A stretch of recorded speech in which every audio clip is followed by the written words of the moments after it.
Fala, meus amigos, beleza? Tudo bem com vocês? É o seu amigo Tiririca! Tudo bem com vocês? Eu tô com a alergia atacada, a voz tá meio ruim, vocês estão vendo que ela tá estranha, ela vai ficar um pouco baixa, tá? No vídeo. Esse vídeo eu resolvi gravar pra falar o seguinte pra vocês. Hoje é sexta-feira, dia 23 de dezembro, né? Amanhã é dia 24, basicamente nós já estamos na véspera de Natal.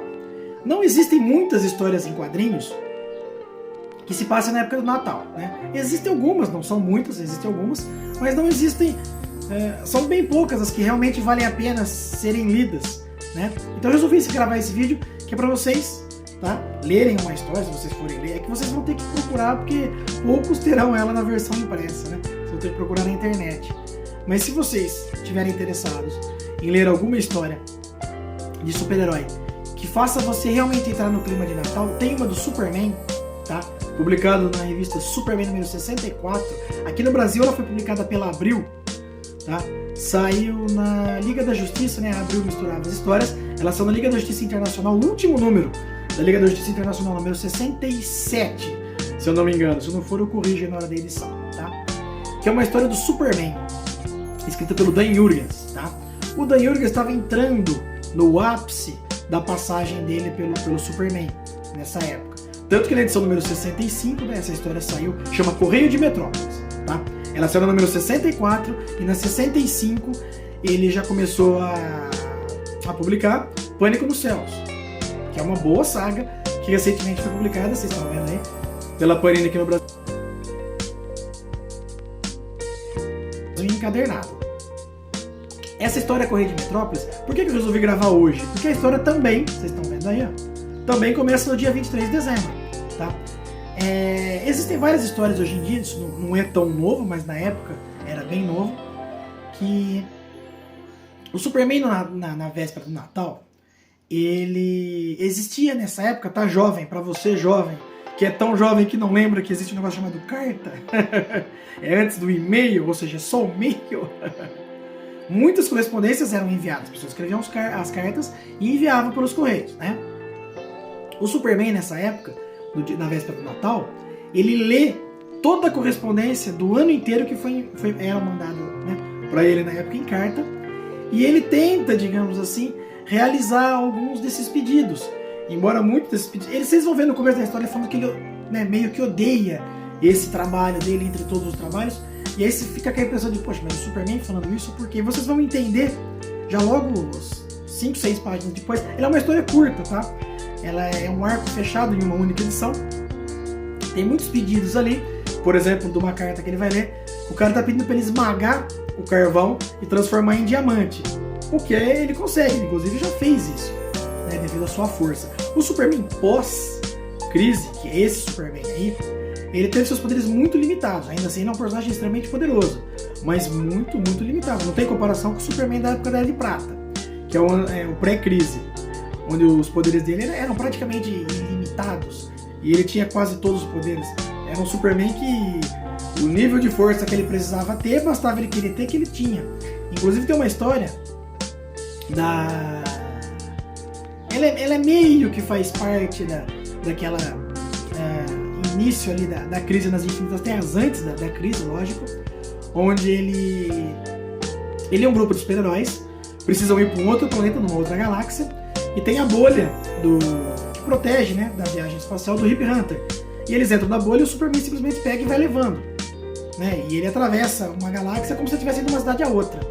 E depois, mais pra frente, vocês vão ver nessa história que ele consegue rodar e vibrar para ir de um lugar ao outro, tá? No caso, ele vibra, assim como o Flash, ele vibra e vai de um universo para o outro, né? Porque nós estamos falando pré-crise.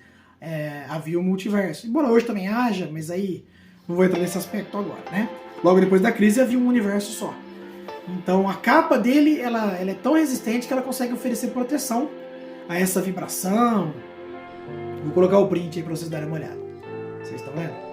Então era um personagem de força, de poder quase ilimitado, né? E o Superman pós-crise, ele tem seus poderes muito, muito reduzidos. Mas ainda assim é um personagem extremamente poderoso. E ele vai lendo as cartas e as pessoas acham que ele pode fazer tudo, e tem muita coisa que ele não pode. que as pessoas fazem pedido para que ele, como um garoto que vai pedir para que ele cure o pai dele tá doente, ele pede para que o Superman vá até lá e cure o pai dele. E esse não é um dos poderes do Superman, ele não tem esse poder. E é isso que chateia ele. É isso que faz com que ele odeie, né? Não é que ele odeie, mas que ele não goste, né? Que ele não goste desse dia. Que para ele seja o pior trabalho de todos. Essa é uma história que eu vou falar para vocês que ela é muito legal, tá? Ela é muito legal. Ela não envolve pancadaria, ela não envolve grande vilão ou grandes vilões, enfim. Mas ela é uma história simples, é uma história, digamos, urbana, tá? Com o Superman, mostrando que mesmo o Superman sendo quem é, ele não pode fazer tudo, ele não consegue fazer tudo, por mais que ele queira, ele não consegue realizar o desejo das pessoas, mesmo as que ele gostaria, porque ele não tem poder de cura, como eu falei pra vocês, entre tantas outras coisas. Essa história, tá? Ela é tão legal, ela é tão bacana, e ela repercutiu tão bem, que no Funeral para um Amigo número 4, tá? A Liga da Justiça, né, o Superman morreu, então a Liga da Justiça substitui ele nesse trabalho. Vamos chamar ela de Correio de Metrópolis 2, parte 2, né, enfim. E essa história, ela é muito bacana, porque ela é uma daquelas histórias que você lê e acaba meio que ficando com o clima natalino. Eu não quero contar nos mínimos detalhes, porque seria legal que vocês lessem, tá? Mas se vocês não forem ler, pelo menos aqui eu já contei pra vocês 60% da história, tá? Não vou contar outras coisas que acontecem. O final é muito legal, tá?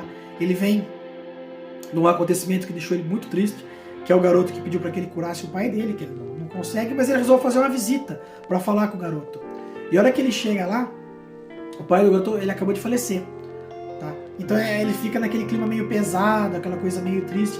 E aí a sequência, que é o encerramento da história, ele vai conversar com o doutor... Poxa, fugiu o nome dele agora, que é o que ajuda ele. Bom, eu vou colocar o nome dele aí. O Dr. Hamilton. Né? Se não for, também eu corrijo agora na edição.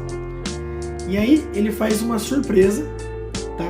Na festa de confraternização de Natal do Planeta Diário. Então é uma daquelas histórias que ela transmite um clima natalino legal. Então se vocês quiserem assistir, ler uma história que faça vocês entrarem no clima natalino, ok? Essa história, realmente, leiam a parte 1 e depois leiam a parte 2, se possível, ok? Desejo a todos um Feliz Natal, tá? Que vocês comemorem da melhor forma possível, tá? Com a família. O Natal, né? O ideal é sempre passar com a família, mas quem for passar com os amigos, que o clima natalino chegue até vocês. Então, um Feliz Natal. Normalmente eu desejo um abraço, mas eu desejo um Feliz Natal para todos, tá? Aquele abraço e até mais. Se vocês já sabem, né? Quem gostou do vídeo, você que tá assistindo, se gostou do vídeo, dá um joinha pra cima. Se não gostou, pode dar um joinha pra baixo, deixa um comentário, faz sugestão. Mas se você não gostou, mas quiser ajudar a fortalecer o canal, já sabe. Aquele abraço, até mais, um Feliz Natal pra todos.